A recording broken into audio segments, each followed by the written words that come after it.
So we know from epidemiology that the pattern of who's connected to whom, the sort of social network in a society, can affect the diffusion of diseases across the society. And we have two canonical ways of thinking about how social networks are structured. One is sort of a residential network. So people are sort of embedded in neighborhoods. The neighborhoods are overlapping. So you think if you want to get from one neighborhood to another neighborhood far away, you have to go through all the intervening neighborhoods to get there. So disease spreads sort of slowly. By contrast, you can think of the casual contact networks, so people know each other sort of at random. And then a disease can spread very quickly across different parts of the social space and infect a population. The sort of rule of contagion is that if one of your neighbors gets it, then you also get infected, and it spreads from neighbor to neighbor.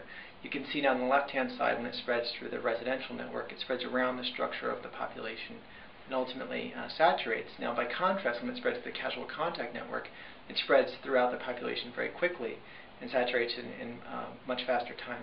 So this has implications for how we would design health policy. If we think that we can use those same casual contact networks that spread disease quickly for also spreading desirable behaviors like getting vaccinations or maybe preventative screenings. So to test this, we designed an experiment where we could study the spread of health behavior through networks and design these online communities. We've embedded people in social networks. You can see here the left-hand side has a kind of residential structured network, and the right-hand side has a casual contact network. And then we seeded them with behaviors and watched them spread.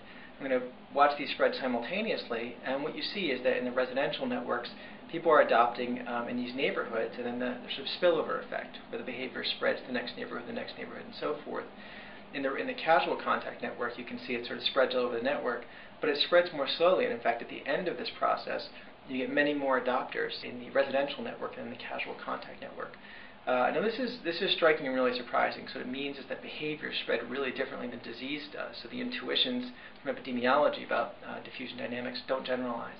But of course, for practical applications, what this means is when you design a health policy intervention, for example, you want to get people in Southern Africa to use condoms, you can't target the same rapid diffusion networks that allow disease like AIDS to spread very quickly. In fact, you target different kinds of networks entirely, sort of closely structured residential networks.